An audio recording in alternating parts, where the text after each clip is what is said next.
Ladies and gentlemen, it gives me great pleasure to welcome you to this year's Dubs Lecture. Welcome and thank you all for coming. It is a particular honour for me to introduce our guest speaker for this evening, Peter Tatchell. For those of you attending this event for the first time, you may be interested to know a little bit about the event and the remarkable stories that have brought it about. The Dubs Lecture was created in recognition of the remarkable life and career of one of our school's most distinguished Old Laconians, Alf Dubs.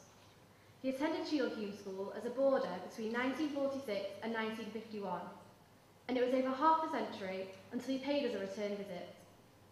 On a remarkable evening in 2003, Alf spoke in this room about his upbringing, his time at the school, and his long career in public service. This paved the way for an annual lecture that has given a platform to the likes of the Right Honourable Claire Short, John Verge, founder of The Big Issue, and War Crimes Judge Howard Morrison. With each guest speaker, we have tried to challenge and provoke a CHS audience. Alf's own story is extraordinary. He was born into a half-Jewish family in Prague in the years leading up to the Second World War. By 1938, the Allies, pursuing an ill-considered policy of appeasement towards Hitler, bargained away the Sudetenland, and in doing so, opened the door to a full invasion of Czechoslovakia. The tanks rolled into the Czech capital, and 6-year-old Alf's carefree childhood was soon to come to an end. Alf can vividly recall being required to find a picture of Hitler to stick into his schoolbook at primary school. This was merely the beginning. Before too long, the roundups and deportations would begin across occupied Europe. The concentration camp system was in full swing and storing up an ominous fate for Jews across Europe. On many levels, the story of Alf's survival is remarkable. He was one of the 669 Czech Jewish children who managed to escape Hitler's murderous clutches thanks to the Kindertransport, organised by the British Schindler, Nicholas Winton. Nicholas Winton is an extraordinary individual who managed to save the lives of many, his life-saving made even more extraordinary by its accidental nature. Winton happened to be passing through Prague in 1938 on the way to a skiing holiday. It was while staying in the city that he saw for himself the scale of the unfolding humanitarian tragedy, the influx of Czech Jews into makeshift refugee camps. The plight of these people far away in a foreign land became his mission. From that point on, he worked tirelessly, at first from his hotel room in Prague, and then from his home in London, to raise money, establish useful contacts, and to raise an army of foster parents back in the UK. All with the intention of rescuing as many of the Jewish children as possible. In a matter of a few desperate weeks, Winton was able to arrange the trains to collect Czech children from Prague station and to transport them across mainland Europe, even passing through Germany, before arriving at the Channel coast. Poignantly, Alf can still recall his mother packing his sandwiches he was too terrified to eat as he travelled across the continent. The Kindertransport eventually reached Liverpool Street Station, with a total of 669 children making the journey to safety. Alf recognises his good fortune, as the last train with 250 children on board was scheduled to depart on the 3rd of September 1939, but never left Prague station. 2 days earlier, Germany had invaded Poland, World War II had been declared, the frontiers were closed, and an estimated 15,000 Czech Jewish children were to die in the gas chambers of the subsequent Holocaust. If a true test of greatness is the ability to act, and act quickly, when evil threatens to strike, Winton deserves to be considered a great man. He could have walked away.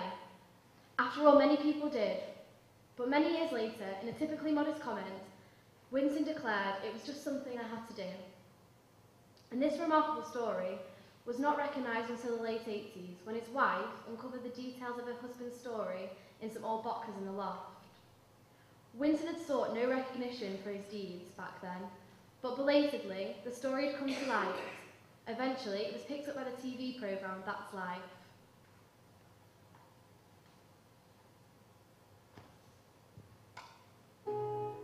All the letters. But back here is the list of all the children. This is Vera Diamant, now Vera Gissing. We did find her name on his list. Vera Gissing is with us here tonight. Hello, Vera. And I should tell you that you are actually sitting next to Nicholas Winton. And it was just so wonderful, so terribly, terribly touching.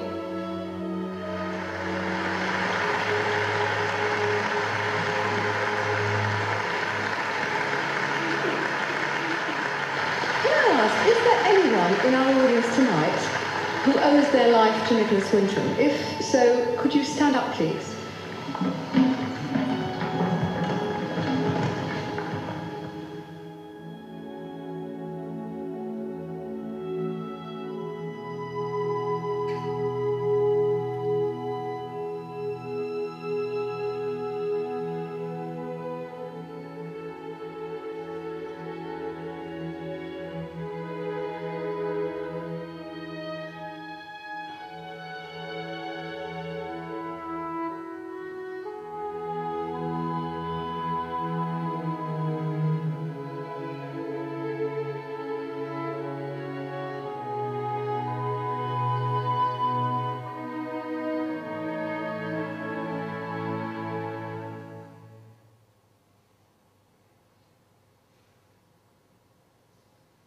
Long overdue, the British Schindler has now been recognised with a knighthood in 2002. This year marks the 75th anniversary of the rescues, and Alf is helping to host a number of events and reunions. As he puts it, I would think that without any doubt, I owe my life to Nicholas Wintram. I think my chances of surviving and that of the others would have been pretty slim. Anybody who saved your life is by definition a great man, and he is a phenomenal individual, one of the really great human beings. Alf did not waste the opportunity he was given. In a recent meeting with CHS pupils, he told them his motives for going into politics.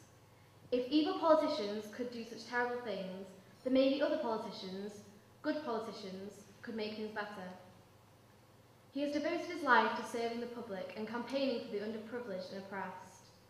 In a long and distinguished career, he has served as a local councillor in London, as an MP, as a government minister, and as a chairman of the Refugee Council. Alf has also played a significant role during the 1990s peace process in Northern Ireland under the Blair government. Respected and well-liked by politicians on all sides, he has been described by Times journalist Matthew Paris as the most undisputably nice person I have ever met. In 1994, Alf was elevated to the House of Lords, Lord Dublin Battersby. He remains an active parliamentarian and is also the provider of much sought-after-work experience placements for CHS pupils. Megan Randalls, who helped with last year's introduction, is currently working for him and reports, Alf Dubs is involved in or chairs numerous all-party groups, especially on foreign affairs. He recently returned from a trip to the Far East, where he visited 5 countries in 4 days, including Japan and Taiwan. He spent time putting gentle pressure on governments to abolish the death penalty. He's achieved many small but important things over there, such as arranging for Japanese prisoners to get trainers so they can play football. Alf very much approves of this year's choice of guest speaker. As someone who's dedicated his life to political activism, Peter Tatchell more than adequately fits the bill. Much of his career has been defined by his work on behalf of LGBT rights, but it would be unfair to pigeonhole him to that one issue. Born in Melbourne, Australia, Tatchell became active in politics at secondary school when he campaigned on the issue of land rights for Aboriginal people and helped set up a scholarship fund for his school. He also led campaigns against the death penalty and against Western involvement in the Vietnam War. By the time he moved to London in the early 70s, Tatchell was already something of a political veteran. From this point on, he quickly established himself as one of the country's leading activists in the Gay Liberation Front. He organised sit-ins and protests and was even arrested by the secret police in East Berlin for staging a gay rights protest, the first ever in a communist country. This philosophy has motivated his dedicated struggle to support victims of HIV and AIDS and the Foundation of Outrage, the prominent gay rights pressure group. More widely, however, he has campaigned on numerous other rights issues, against human rights abuses in Zimbabwe, on the struggle for democracy in the Middle East, against the rise of the BNP, in favour of animal rights, on behalf of the Green Party, and even in support of the independence of Cornwall. It would be fair to say Peter Tatchell has been a polarising figure over the years. His willingness to engage in direct action has caused much controversy, such as when he challenged leading figures in public life to tell the truth about their sexuality. In 1988, he even interrupted the Archbishop of Canterbury's Easter sermon in the Canterbury Cathedral, condemning the Archbishop's advocacy of discrimination against lesbians and gay men. Indeed, his critics in Parliament and the press have gone as far as to denounce him as a homosexual terrorist and public enemy #1. Peter Tatchell is without doubt one of our most interesting and challenging political activists. Like Dubs and Winton, he has proved that an individual can make a huge difference by standing up to be counted and sticking by their convictions. The three men have seen and experienced inequality and injustice, and instead of being passive, they have been active and made a significant difference through the medium of politics. It is with this in mind, I would now like to invite our guest speaker, Peter Tatchell, to deliver this year's Dubs lecture on human rights law, great in theory, not so good in practice.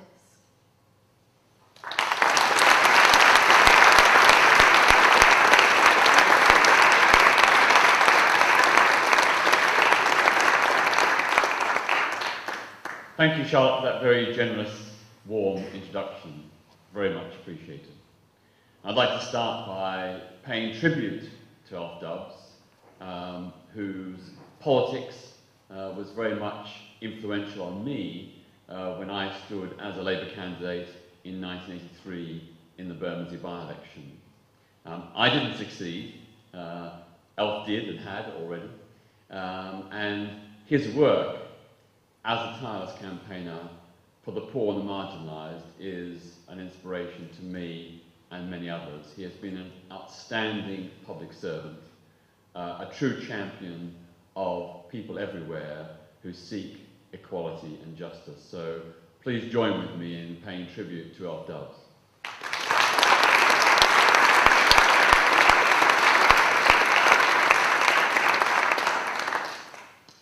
I chose as tonight's theme the limits of human rights law. Great in theory, not so good in practice. I think we all know that after the Second World War, in reaction to the horrors of Nazism, the international community collectively agreed to put in place a framework of laws that would seek to ensure that such abuses never happened again. That out of that horrendous experience, we would strive as a common humanity to build a better world where the rights and freedoms of all people everywhere was respected. To give them redress, to act as a constraint upon governments that sought to override the rights of the individual. And so, since the Second World War, we have seen gradually, slowly, cumulatively, the passage of various international human rights conventions designed for this very purpose, to protect the individual, to halt oppression, to enshrine the principles of freedom and liberty. We all know the international covenants, most notably the Universal Declaration of Human Rights, agreed in 1948 by the newly formed United Nations, signed up to by every member state. A convention, a declaration that guarantees equal treatment and non-discrimination to every person on this planet without exception. And since then, we've had further international conventions. The Geneva Conventions against war crimes, the Genocide Convention against mass extermination, the Convention against torture, to outlaw abuses and mistreatment of people in detention. Here in Europe, we have the European Convention on Human Rights, enshrining the same kinds of comprehensive principles of equality and non-discrimination for all peoples of Europe. And these are great historic monuments to civilization, to enlightenment, to the evolution of human society, to the point where we recognize that there are limits on what the state should be able to do. That the rights of the individual are paramount, and that certain rights are inviolable, inalienable, and beyond the contravention by any government, whether elected or dictatorship. So we have this vast body of law, but of course there are three major flaws. You know, you look at these documents, they're fantastic. You know, they are monumental, historic, inspiring statements. Yet there are three great flaws about them. The first is their limited scope. You know, there are, in terms of the explicit statements, limits on what is covered. So whether you take the Universal Declaration of Human Rights, or indeed the European Convention on Human Rights, either way, there are certain classes of people who are not explicitly protected. So, for example, neither of those documents have any explicit protection for people with disabilities.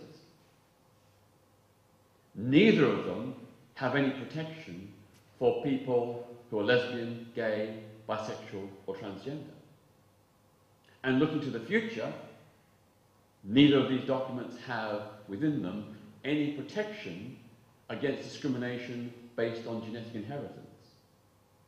You may ask what that's about. Well, as science becomes more and more knowledgeable about genetic influences for certain behaviours or diseases, we are likely in the future to see growing pressure for discrimination against certain people because they have genetic predispositions to certain kinds of diseases. This is a really big threat to civil and human rights in the future. We're likely to see, for example, insurance companies trying to up the premiums on people who perhaps have a predisposition towards heart disease or diabetes or cancer. And I think this is a very, very dangerous, threatening aspect of future discrimination. And it is not explicitly protected against in any of these human rights conventions. Now, it's true that most of them do have explicit protections based on race, gender, language, ethnic origin, even marital status and age. But they do, at the end, also have usually some phrase like other status. And other status is gradually, slowly being interpreted to include the unspoken categories. So other status is now being interpreted to cover sexual orientation or disability in a way that never happened in the past. I can remember in the 1980s, there were, I think, 5 cases brought by lesbian and gay Britons to the European Court of Human Rights to overturn various discriminatory laws and practices in this country affecting LGBT people. Every single case was rejected by the European Court of Human Rights in Strasbourg on the grounds that there was nothing explicit in the European Convention to protect LGBT people against discrimination. You know, roll forward 2 decades, and now we see the judges having taken, since 1999, a different interpretation, arguing that sexual orientation discrimination ought to fall within the protected category of other status. So there's been an evolution in terms of European Convention case law to recognise that sexual orientation discrimination is illegal, unjust, and has to be changed. And that is why in this country, in 1999, we saw a successful case brought by 4 lesbian and gay service personnel from the British Armed Forces to challenge the ban, to overturn the ban on lesbian and gay people serving in the armed forces. In 1999, the European Court of Human Rights ruled that the ban on lesbian and gay service personnel was illegal. And as a result, the law was changed. Shortly afterwards, the European Court also ruled that the unequal age of consent for sexual relationships between men was unjust, illegal, and had to be changed. And likewise, legislation was brought forward to equalise the age of consent for everyone.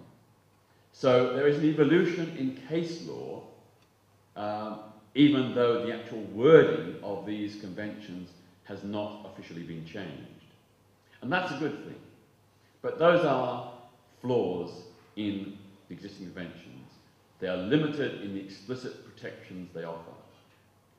The second major flaw, I think, is that these conventions are primarily focused on issues of liberty and equality, not on matters of economic or cultural rights. And I would argue that human rights are not merely about the right to protest or freedom of religion. They are also about the right to food and clean water. You know, those are human rights as much as the right to free speech.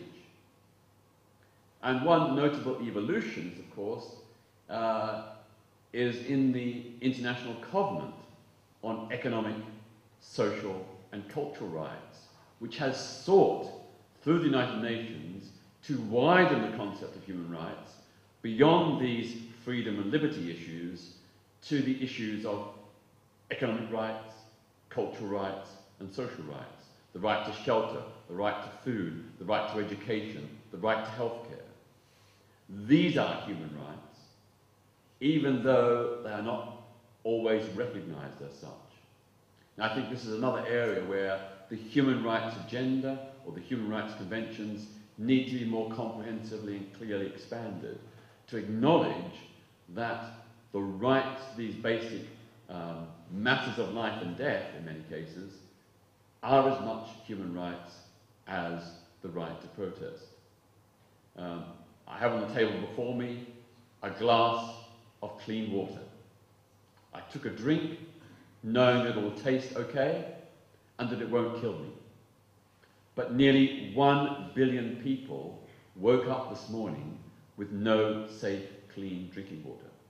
Nearly 1 billion. Many of them had to walk miles to a dirty waterhole to get water that is often contaminated and which is killing them and their children. Tonight, and every single night, somewhere around the world, 10,000 parents will be grieving for a child who has died today, this very day, from drinking dirty drinking water. You understand my point. The right to clean water, the right to food, is as much a human right as the right to protest. How can you exercise your right to free speech, or the right to protest, or the freedom of expression, if you're dead from dirty water or hunger? And the final aspect, the third element of the deficiencies in human rights law, is, I think, the way in which we have these fine, noble sentiments expressed in these human rights conventions, but so often they are not enforced. All around the world, in almost every country, there are abuses of human rights going on right now, including in this country. And that is the great challenge, perhaps the biggest and most important challenge right now, is to make these human rights laws enforceable, to give them effect, to ensure that they're not just nice words on a piece of paper, but they are meaningful, effective remedies for victims of human rights abuses. It's interesting the way in which, when it comes to the enforcement of human rights law, it's mostly only small fry human rights abusers that get dragged to court. In recent years, there's been a number of officials from Rwanda and the Democratic Republic of the Congo who've gone up before human rights tribunals over human rights abuses.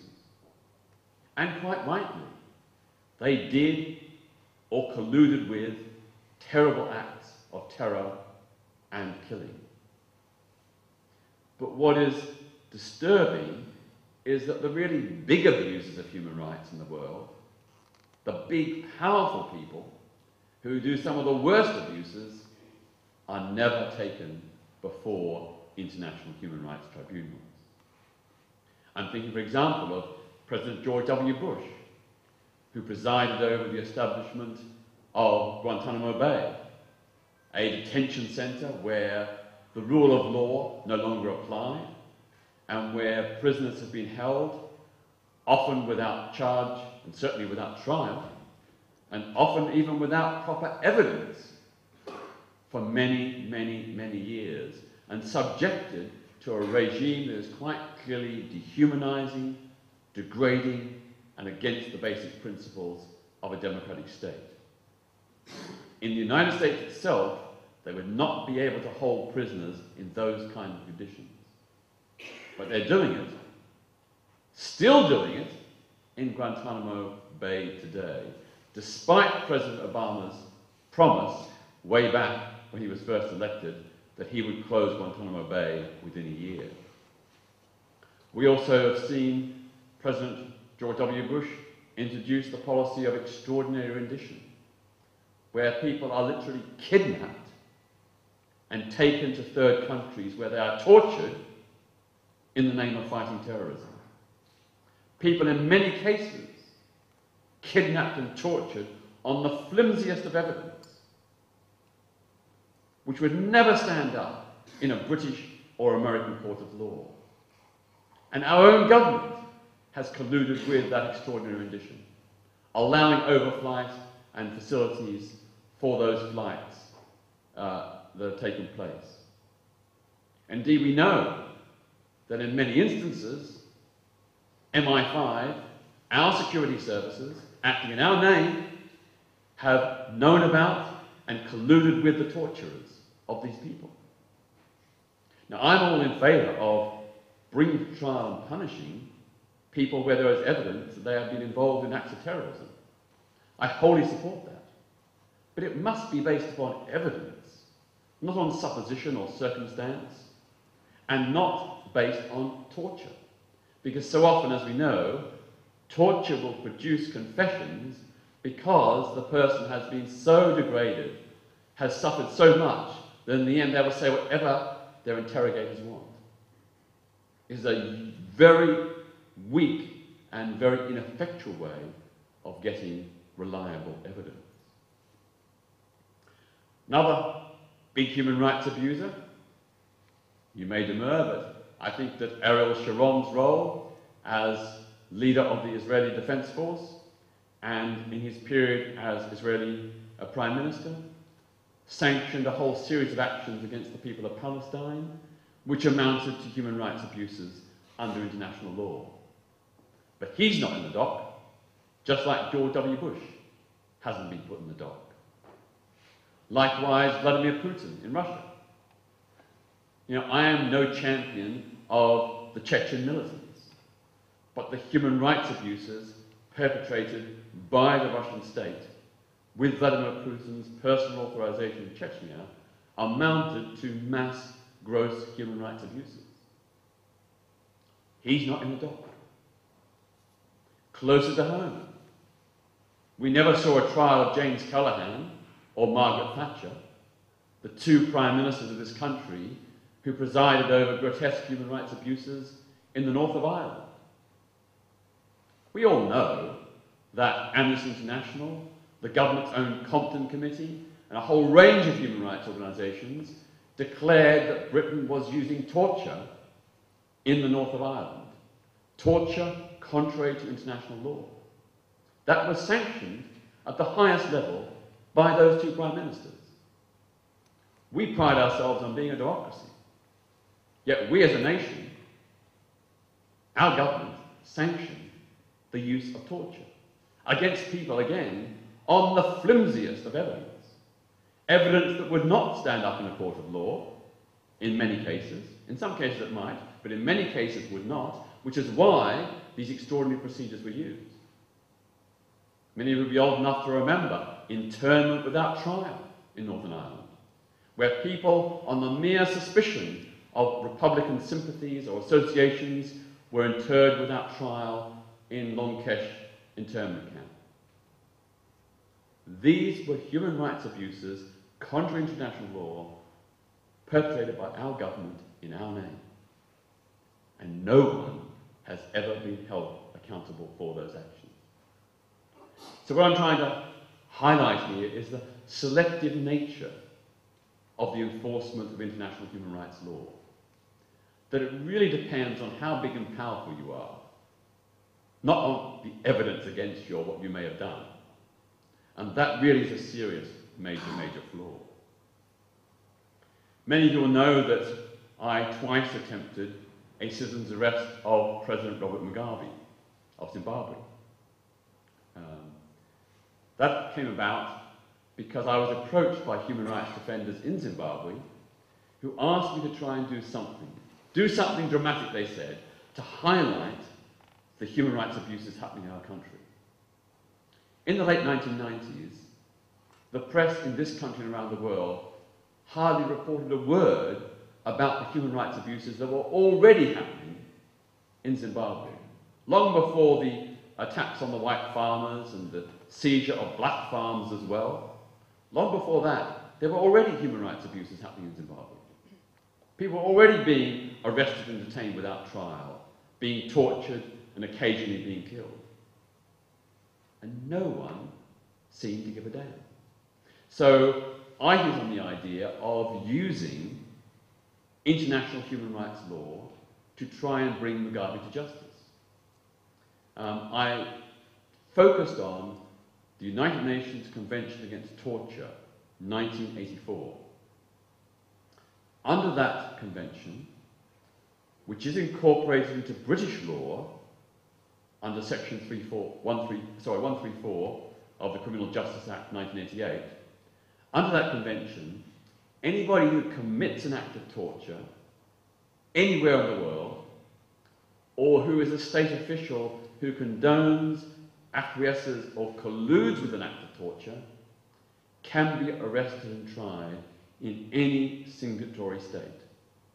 Britain is a signatory state, so President Mugabe or anybody else who is involved in acts of torture can be lawfully arrested and tried in this country, or indeed any of the 140 plus other countries who have ratified and incorporated that convention.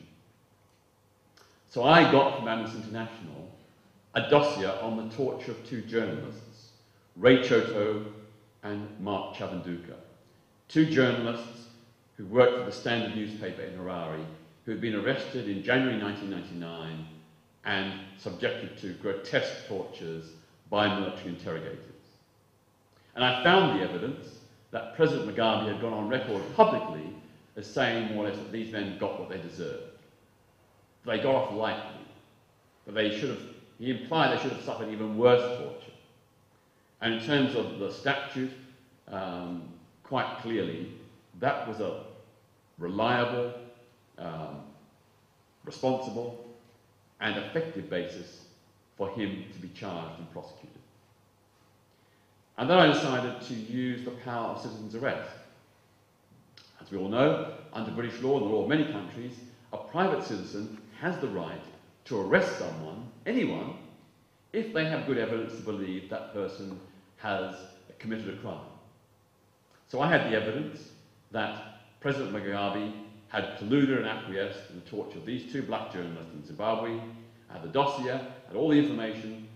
I decided to do, or try to do, a citizen's arrest. But of course, then the problem was when and how. I was not foolish enough to think that I could go to Zimbabwe and try and do this, because even by then, many of the judges had been nobbled by his regime. So it was a matter of trying to find when and where, on a visit to Britain or another European country or the United States, where I might seek to seize him and get him arrested. I waited many months. Then in late October 1999, at around about midnight, I had a call out of the blue from a man speaking in a very thick African accent, saying words to the effect, "You might like to know that President Mugabe has just arrived in London from Paris. He is staying at the St James's Court Hotel in Buckingham Gate near Victoria Station. He'll be flying back to Zimbabwe at 6 p.m. on Saturday from Heathrow Airport. Before I could ask any questions, the caller hung up. I thought to myself, is someone pulling my leg? Is this a joke, a practical joke? Is this a wind-up? Maybe it's genuine. You know, the fact they hung up so suddenly gave us an instinct. This might be genuine. So the next morning, I phoned around to try and find people who might be willing to lay in wait outside the St James's Court Hotel and try and arrest President Mugabe. The idea was this: if he came out of the hotel down the steps to get in a limousine, we'd try and grab him. Or if he came out from the vehicle entrance in his limousine, we'd try and stop it in the street. I've got to say, I've never heard so many excuses proffered. Reasonable excuses. Oh, I've got a doctor's appointment. I'm off to Manchester for the weekend. You know, I'm meeting my girlfriend. We've arranged to go for dinner together. Oh, excuse after excuse. Anyway, I think the main reason was people were understandably afraid. You try and arrest a head of state, you're likely to face very serious charges, even if you're acting lawfully. Don't think for one moment that you can do a lawful protest and get away with it when you're taking on a head of state. Moreover, people were very nervous that the bodyguards might be armed and we could be shot. So in the end, I had 3 other volunteers. We 3 turned up at 8:30 a.m. on the Saturday morning outside his hotel with a photographer, a journalist, and a video person. The idea was to have media there who were independent, who could record what happened, because we wanted to use this as a way of telling the world about the human rights abuses in Zimbabwe. And we understood that, you know, we were doing something quite dramatic and dangerous, and this would be a good news story and a good way of getting it in the news. We decided to turn up at 8:30 in the morning on the assumption he wouldn't leave the hotel that early, and we just lay in wait. So we tried to look inconspicuous. One guy stood in a phone box, making phone calls. Another one stood at a bus stop reading a newspaper. I was looking in shop windows, and so on and so on and so on. Well, I've got to tell you, tick, tick, tick, tick, tick. After 2 hours, it's hard to remain inconspicuous outside a major hotel where a major VIP is staying. And sure enough, by about 10:30, we noticed that the concierge of the hotel, the guy with the top hat and tails, started staring very intently in our direction, seemed to be talking to one of his colleagues. And I got a bit worried. I thought, you know, maybe he's suspicious about who we are, maybe he'll call the police. And of course, if the police are called and they see me, they'll know, given my history, that something's up. So our whole plan will fall to pieces. To make matters worse, a few minutes later, out of the side entrance came 5 or 6 African-looking guys who were staring and pointing in our direction. I thought, oh no, these are probably Mugabe's security people, probably his bodyguards. The concierge has alerted them, they're suspicious. What are we going to do? You know, the whole plan could go pear-shaped. What are we going to do? Now, in these circumstances, it is very difficult, no matter how much experience you've got, it's very difficult to think calmly and clearly. Whenever I'm doing something like this, despite the fact that I've done it about 3,000 times over the last 46 years, you're incredibly nervous. I mean, my stomach was churning over. I had a splitting headache from nervous tension. I was shaking. My body temperature plummeted. I was shivering with cold because of the fear of A, being discovered or the whole plan falling to pieces, B, being arrested, and C, I suppose, the fear that we might be beaten up or even shot by his bodyguards. But somehow or other, in that moment, I suddenly had a brainwave. So I strolled straight across the road to where these bodyguards were standing, smiling and beaming, holding out my hand to shake their hand. I said to them, "Hi guys, I'm from the News of the World. These are my photographers and reporters. We're here to get the big story. We know that Elton John is in the hotel with his new boyfriend." They looked at me like I was a madman. I said, look, I know that Elton John's in this hotel. We know he's here with his new boyfriend. We've got to get the story for tomorrow's News of the World. The editor will kill us if we don't get the story. Please, please help us. And they all shook their heads and started speaking in Shona and Ebedili, the Zimbabwean dialects. I said to them, look, I'll give you £50 if you tell us what room he's in. I'll give you £75. I only had £10 in my pocket. Then I said, yeah, I'll give you £100. Please, I'll give you £100. I'll give you £100 each if you tell us which room he's in. Obviously, they weren't budging, so I then suddenly turned to one of them and said, look, I know you. You can't deny it. You are in Elton John's security team.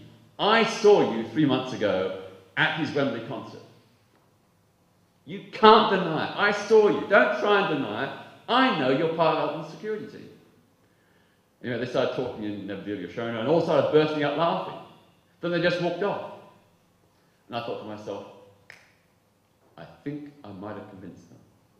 Sure enough, 10 minutes later, out comes President Mugabe in his limousine. I scratch the top of my head to signal it's him in the car, and my colleagues further up the street run straight out in front of this speeding limousine. It screeches to a halt about 6 inches from their legs. Then one of the guys in our group runs behind the car, so it can't move forward and can't move backward. I run from the side, open the rear car door. Amazingly, it is unlocked. And there before me is President Robert Mugabe cowering in the back seat. I held out this hand to show that I didn't have a weapon. And with this hand, I gently took his arm and said, President Mugabe, you are under arrest on charges of torture. Torture is a crime under international law. I am now summoning the police. You should have seen the look on his face. His eyes popped and his jaw dropped. He is very dark-skinned, but a visible ashen pallor came across his face. To which I thought, now you know how your victims feel. Only we aren't going to kill you or torture you. We're going to take you to a court of law, and you will have an opportunity to defend yourself, according to the rule of law, something you've always denied your own people. The other thing that happened, of course, was that the bodyguard in the back with him, he cowered him in the other corner as well. But didn't pull a gun. I mean, I was ready. If he reached inside his jacket, I was going to hit the paper. But nothing happened. Anyway, we summoned the police. We explained who was in the car. We showed them the evidence. The police just knocked the evidence out of our hands and arrested us. We were arrested and spent the next nearly 7 hours in Belgravia police station while President Mugabe was given a police escort to go Christmas shopping at Harrods. Now, I believe, I haven't got the absolute empirical evidence before me, but I'm certain that what we did must have been reported to the higher authorities. I am certain that President Mugabe was allowed to return to Zimbabwe on the authorization of the then Metropolitan Police Commissioner, Sir Paul Condon, the then Labour Foreign Secretary, Robin Cook, and the then Labour Attorney General, Lord Goldsmith. They must have sanctioned his return. They must have had what happened reported to them, and they must have agreed to let him go. That was the biggest mistake of their lives, because in doing that, they allowed him to return to continue his reign of terror, which of course 3 or 4 years later became much, much worse. If Mugabe had been arrested and put on trial when we sought to arrest him, he would have almost certainly been found guilty and been imprisoned. And having decapitated the regime, taken out the main leader, putting him behind bars, I believe that ZANU-PF, his political party, would have imploded. I don't know for certain, but I suspect that because of the rivalry and factionalism at the time, there would have been an internal fight, and it would have greatly diminished the power and authority that they had in the country. So an opportunity was missed. As I said, we did not succeed. we did not succeed. But boy, in the weeks afterwards, I got nearly 5,000 emails from people inside Zimbabwe. And they nearly all said the same thing. Thank heaven someone in the wider world cares about what's happening in our country. You helped put Mugabe's regime in the dock of public opinion. So it was a morale boost, a psychological boost for people inside Zimbabwe who thought they were forgotten, who thought that no one cared. And that moral support, that emotional solidarity of being aware that the wider world now knows about this tyrant, that was very important to many people in Zimbabwe. Of course, I didn't stop there. In 2004, I brought a legal case in Bow Street Magistrates Court. I applied for an international arrest warrant to have Mugabe arrested on these same charges of torture. The magistrate, to his credit, gave me a full, but roughly almost 2 full days for the hearing. At the end of the day, he ruled not that any of the evidence was wrong. He said that there was credible evidence of human rights abuses and that Mugabe was implicated. But he said, under the current statutes, namely the State Immunity Act of 1978, as a head of state, President Mugabe has absolute immunity from prosecution. To which I said to the magistrate, what is the point of having international human rights law if heads of state, the main perpetrators of human rights abuses, are exempt and beyond prosecution? We may as well tear up these conventions and these human rights laws. The magistrate said, well, that may be, but he must operate according to the law as it is. So the application for international arrest warrant was, of course, denied. Since then, we have seen many examples where, likewise, the principles and spirits of these conventions have been ignored. For many years, the European Union has had a travel ban on President Mugabe. Yet repeatedly, he comes to Europe and visits Europe. You know, I remember a few years ago he attended the Food and Agricultural Association conference, the UN conference in Rome. He was allowed in because they said, well, he's attending a UN conference, so therefore we'll give him a diplomatic pass. We'll make an exception. The same thing happened when he attended the Francophone African conference in Paris. Instead of enforcing the EU travel ban, the French, in the name of diplomacy, allowed him into the country and arrested me and others who protested peacefully against his presence. As you know, just a short while ago, President Mugabe was allowed into Italy to attend the investiture of Pope Francis I. What's the point of having an EU travel ban if he is repeatedly allowed, with European government sanction, to violate and ignore it? Lest you think I'm one-sidedly obsessed with President Mugabe, in 2002, I attempted to also apply for an international arrest warrant for Henry Kissinger, the former US Secretary of State, over his authorization and involvement in the bombing of Cambodia in the early 1970s. I had evidence, including from former National Security Agency officials, that Henry Kissinger had personally authorized and overseen the mass indiscriminate bombing of Cambodia in the late 60s, early 70s. This was carpet bombing on a mass scale, even greater than most areas of Europe ever experienced during the Second World War. And hundreds of thousands of civilians were killed, wounded, or displaced. In fact, some people say that as many as 2 million Cambodian civilians were killed, wounded, or displaced by this mass indiscriminate bombing. And under the Geneva Conventions of 1949, mass indiscriminate bombing is illegal. It's a war crime. You know, to not make a distinction between military and civilian targets, to bomb areas of civilian populations, to destroy churches or mosques or temples or any other place of worship, to destroy schools and hospitals, which is what happened in this American bombing campaign. Those are war crimes.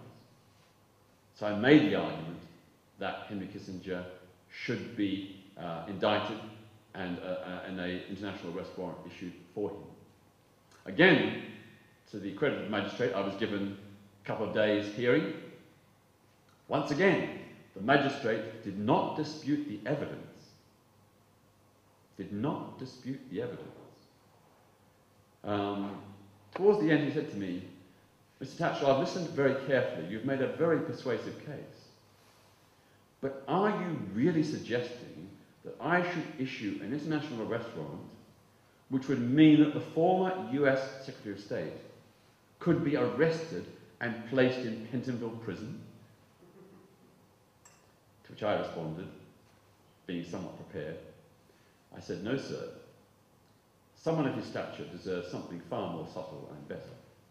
I understand that Henry Kissinger is very fond of Oxfordshire.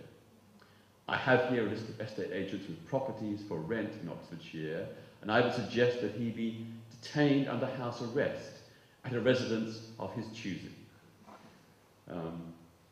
Unfortunately, the magistrate didn't buy it. At the end of the day, he said the case fell solely on the fact he did not believe that I personally had the wherewithal to bring all the witnesses, to fund a full defence case, to bring all the witnesses to Britain to testify. So it wasn't about the facts, about what Henry Kissinger had allegedly done. There was no dispute about that, or at least he didn't express it.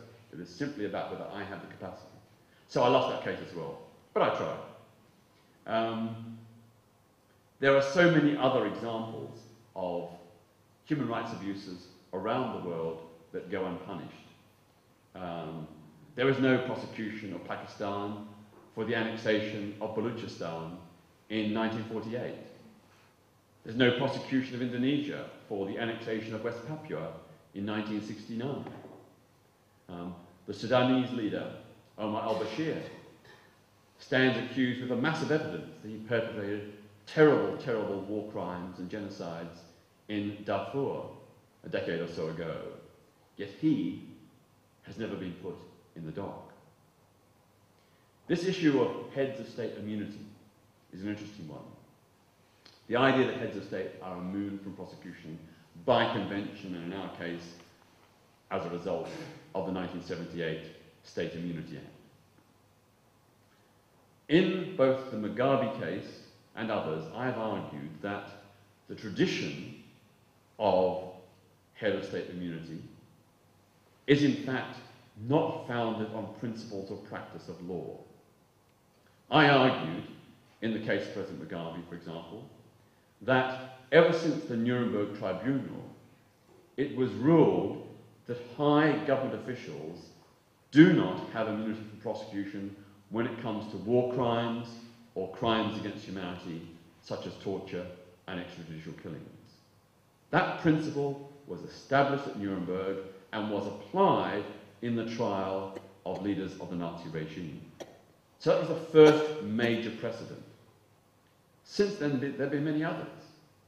Slobodan Milosevic was indicted while he was still head of state of Yugoslavia. Charles Taylor was indicted while he was head of state of Liberia.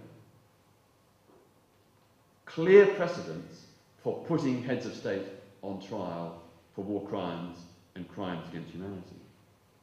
Indeed, in Article 27 of the Rome Treaty, which established the International Criminal Court, it explicitly states that when it comes to war crimes and crimes against humanity, heads of state and other high officials do not have immunity.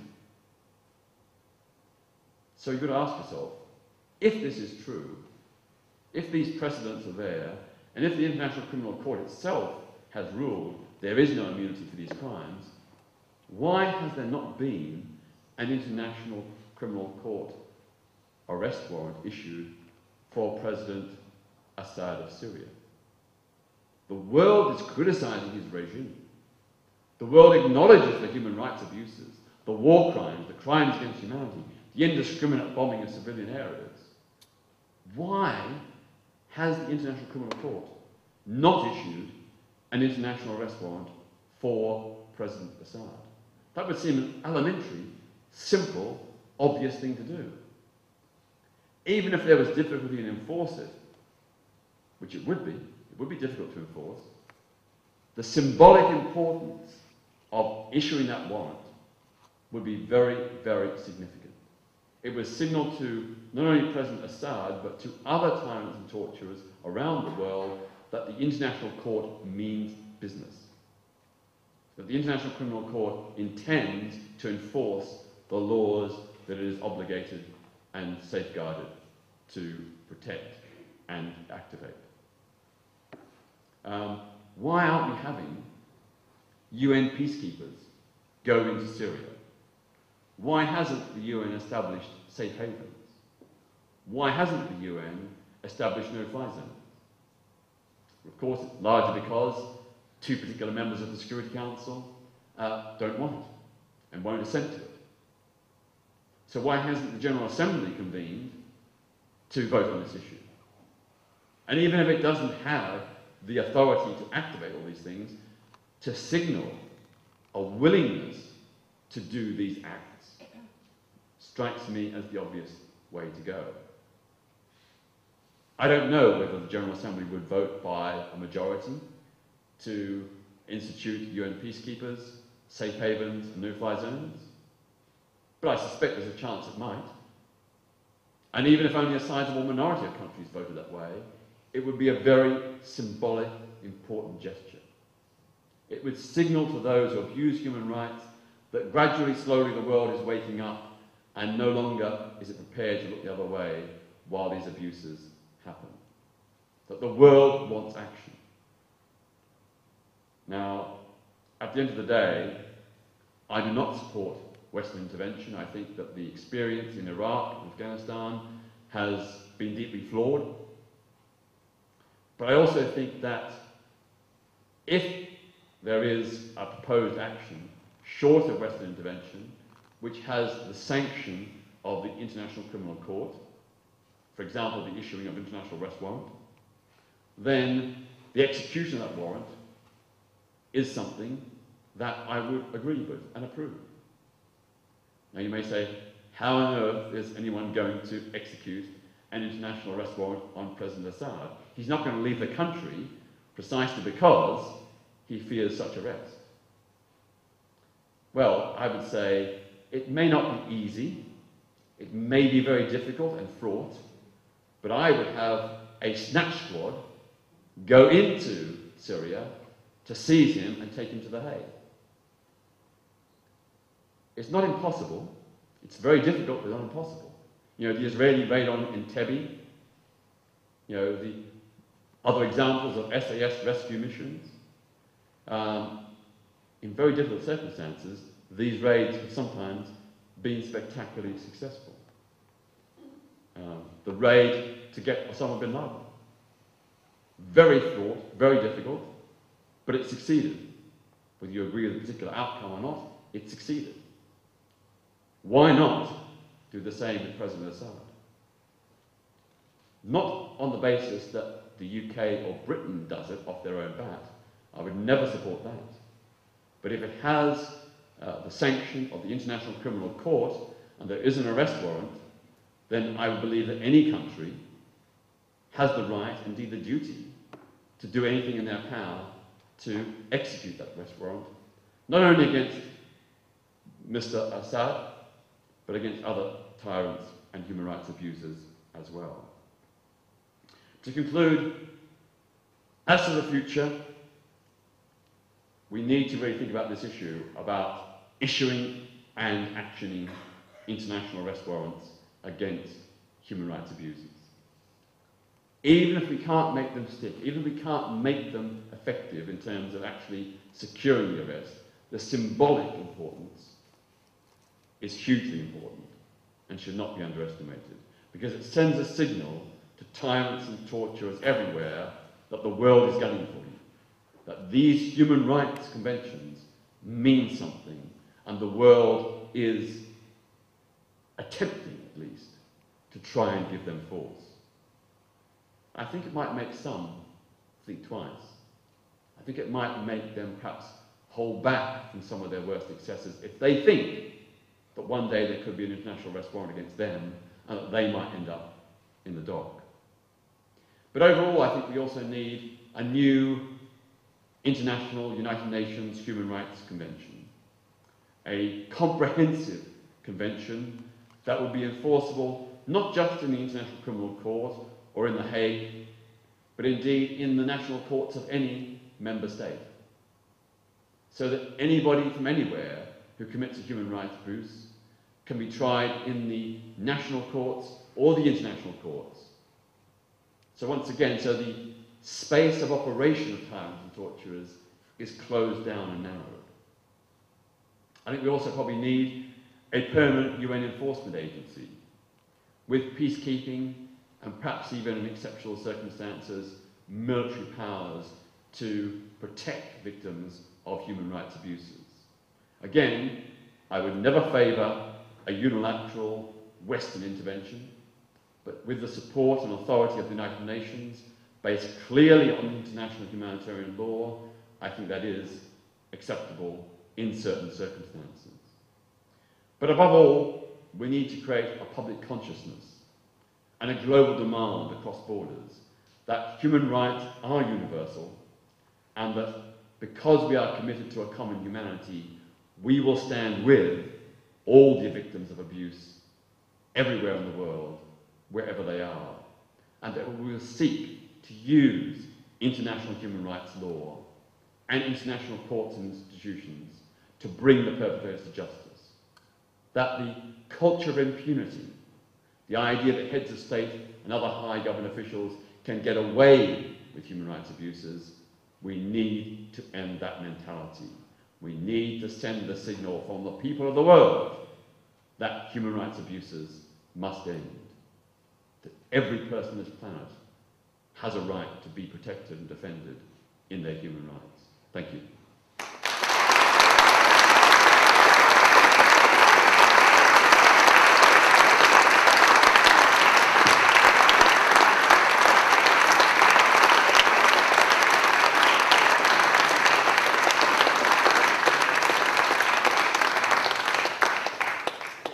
The applause says everything, Peter, about people's appreciation. We're now open for questions.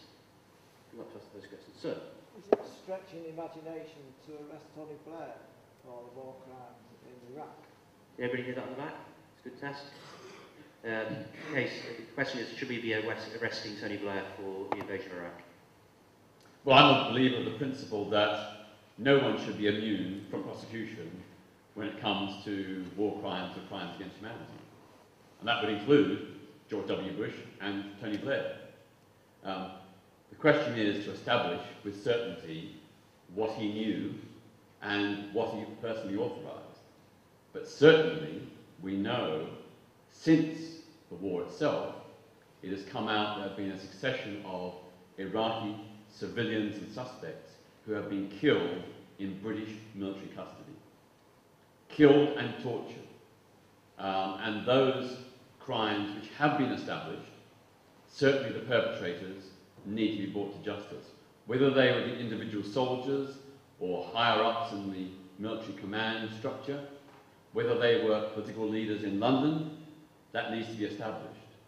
But certainly I think that the often indiscriminate nature of attacks in Iraq probably does provide a prima facie case for Tony Blair to be indicted. Madam?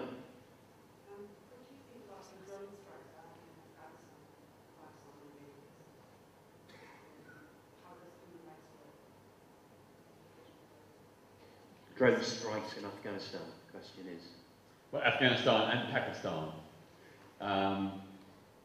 The drone strike policy is really sort of a kind of high-tech solution with often very, very grave consequences for civilians. Now, of course, you can have drone strikes that may be precision targeted and may only kill militants and terrorists. But that presupposes that your evidence against those so-called terrorists and militants is accurate. And we've seen time and time again that it's often not.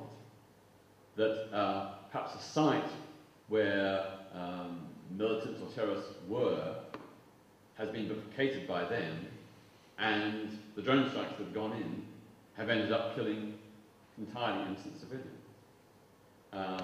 There's been many examples in Afghanistan of people wrongly identified, often on the basis of having a similar name, wrongly identified for targeting, whether by drone strikes or by military operations. Overall, I'd say that the drone attacks have been mostly totally counterproductive. The level of civilian casualties, the hundreds and hundreds of innocent civilians who've been killed, has actually fueled the insurgency and alienated Afghanis and Pakistanis from efforts to defeat Al-Qaeda and its offshoots. So I think the counterproductive nature and the unacceptable levels of civilian casualties makes drone strikes a huge political and military error. Next question. I want a question for a student, if that's possible. How would you deal with someone who uses the human rights legislation as a shield, like Abu Hamza? But of course, the thing about human rights law is that it is for everyone, including people who are actually quite reprehensible. But the true test of human rights is whether you extend human rights to terrorists, child sex abusers, rapists, and so on. That's the true test of whether you believe in human rights. All those people have human rights. They have human rights just as much as you or me or any law-abiding citizen. And this is the litmus test of a true democracy, that we will not allow our standards to be lowered or diminished by the reprehensible acts of others. That despite terrible things being done, we will uphold our humanitarian values. So, for example, we do not, at least in theory, condone torture, because torture is wrong. And one of the reasons why Abu Qatada is not going to Jordan is because the British courts have ruled there is a strong possibility that he will be tried based on evidence gathered as a result of torture. And since we are a democratic nation that does not believe in torture, that would not be acceptable. I've got to caution you that the case against people like Abu Hamza and Abu Qatada is, in some respects, quite flimsy. I don't know if any of you know what the evidence is. Everybody I ask, no one's been able to tell me exactly what the evidence against these two men is. And the government itself, in many instances, won't tell us. It's vague accusations about condoning terrorism, acts preparatory to terrorism, associations with terrorism. Well, you know, that's all very well, but I won't actually see the evidence. I'm certain these are very bad people, no doubt about it. You know, I've fought against Islamism and terror tactics and jihad mentality, which threatens above all Muslim people. But I want to see evidence. I want to see these people put in a court of law where the evidence is provided as it would be in any other case. With the case of Abu Qatada, the government is making a mountain out of a molehill. There is no need to deport Abu Qatada. He should be put on trial in this country or in a third country, perhaps at the Hague Tribunal in the Netherlands. If there is a case against him, put him on trial. We don't need to send him to Jordan. Put him on trial. Or, if we prefer, we could establish a Jordanian court in this country or in the Hague to put him on trial. Why isn't that being done? It's a very simple solution, which if it had been actioned 10 years ago, would have ended the chaos and ping-pong toing and froing through the courts we've had for the last decade. That's the question we should be asking the government. Why hasn't Abu Qatada been put on trial? Next question. Student. Do you think that the right to food and water for each human being can be successfully fulfilled in the third world, and how? So, tell you? Do you think that the right to food and water for every human being can be fulfilled in the third world, and how? Conquering great issues like dirty water, hunger and malnutrition is easy peasy. Easy peasy. I think I'm true to say that the richest 100 individuals in the world have combined personal wealth of in excess of 250 billion US dollars. I may be slightly out there, but it's a phenomenal sum. If they gave up just 1/4 of their fabulous wealth to organisations like Oxfam, Practical Action, CAFOD and other aid agencies, basic issues like dirty water and hunger could be solved in 10 years. If they didn't give up their wealth, well, they may not do that, but we could as a nation decide, or we could collectively as a humanity decide. Every year the world spends 1.6 trillion US dollars on arms and warfare. 1.6 trillion US dollars. If we could get an international agreement to reduce military spending by an average of 10% and put that money into a global fund to fight poverty, that would give us 160,000 million US dollars a year. Check that number. 160,000 million US dollars a year by simply cutting military spending by 10%. Within 20 years with that money, we could eradicate all dirty water, all hunger and malnutrition, all homelessness. We could provide basic education to every person on the planet. We could provide basic health care to every person on the planet. And we'd have money left over. We can do it. The problem is our priorities are wrong. We always find money for warfare. I can remember before the Iraq War, the government said, oh, there's no money to give pensioners increase. We can't increase the pension. We're skint. We've got no money. Then along comes the Iraq War, and they find £6 billion almost overnight. Where did that come from? Of course the money's there. It's just we have politicians who've got the wrong priorities and voters who put people into power with the wrong priorities. Use your vote to vote out those people in power who've got the wrong priorities, who think that fighting wars is more important than providing clean water. I'm afraid this is probably going to be the last question, so it better be a good one. No pressure, Alex. Do you believe that direct action is the most effective form of protest? And if so, is it the fault of governments and state organisations if such protesters don't achieve their goals? Is direct action justifiable? If it's an effective means of protest, then it's the fault of governments if such marches and protests don't achieve the goals they aim to in their economy. Yep. A career of direct action, Peter. Have you achieved anything? Direct action, non-violent civil disobedience and protest is not the be-all and end-all, but it's one method of protest, one instrument of social change. And we look at the history of this country, and some of the most important advances have been the result, not of parliamentary initiatives, but of mass direct protest. I think of the Chartists, the battle to win the vote for working class people without property. The suffragettes, the battle to win votes for women. Now I know there was negotiations within Parliament, but I think the direct action protests were pivotal.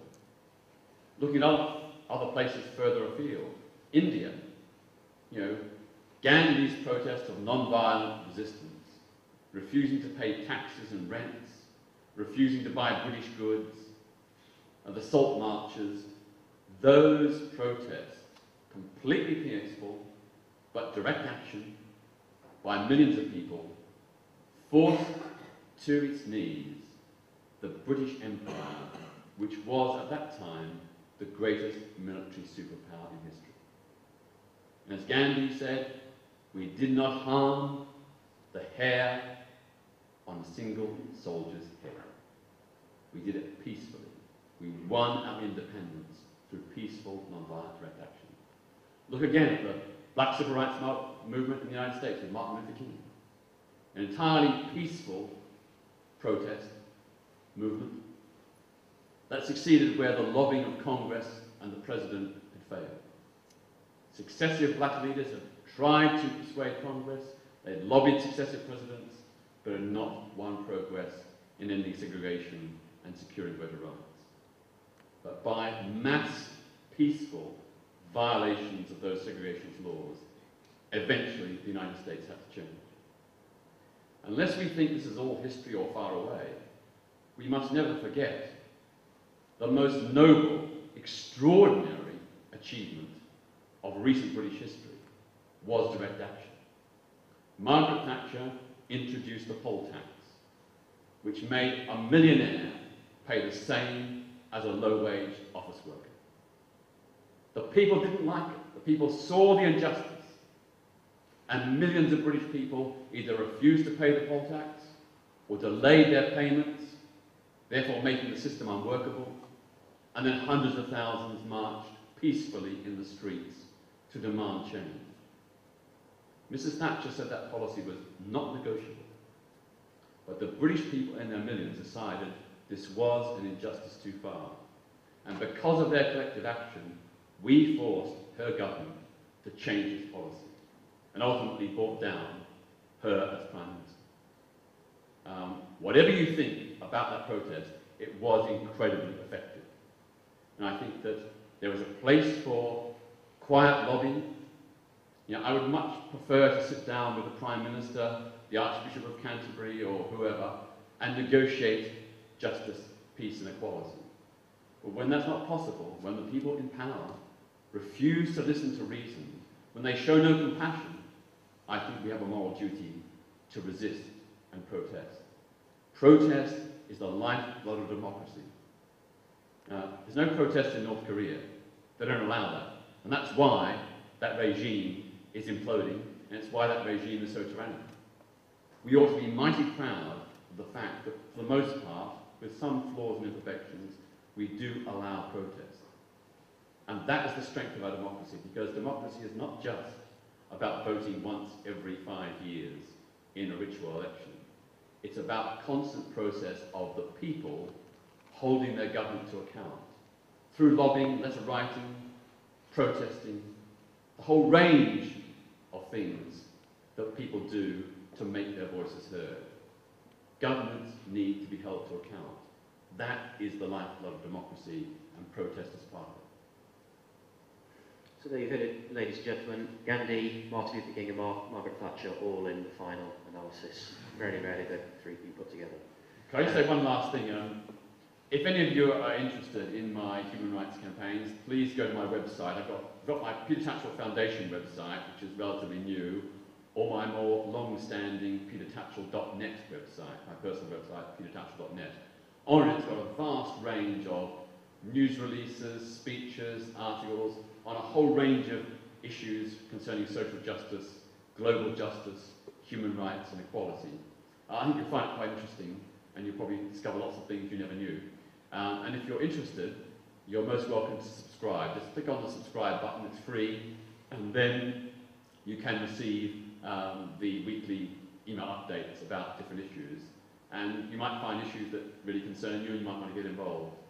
Also, because I'm struggling to keep this organisation going, I depend entirely on donations from well-wishers. So if any of you feel you broadly support the work I'm trying to do, you may not agree with everything, but if you broadly support what I'm trying to do, please consider making a donation. If you can't afford to, maybe you know someone who can. We're trying to get 1,000 people to donate £5 a month, which is not, it's like the price of a couple of beers. That would really help sustain our work, because We are helping hundreds of individuals in Britain who come to us with personal crises around child custody, asylum, discrimination, hate crimes, mental health issues, people who have been unjustly and wrongly convicted in the courts.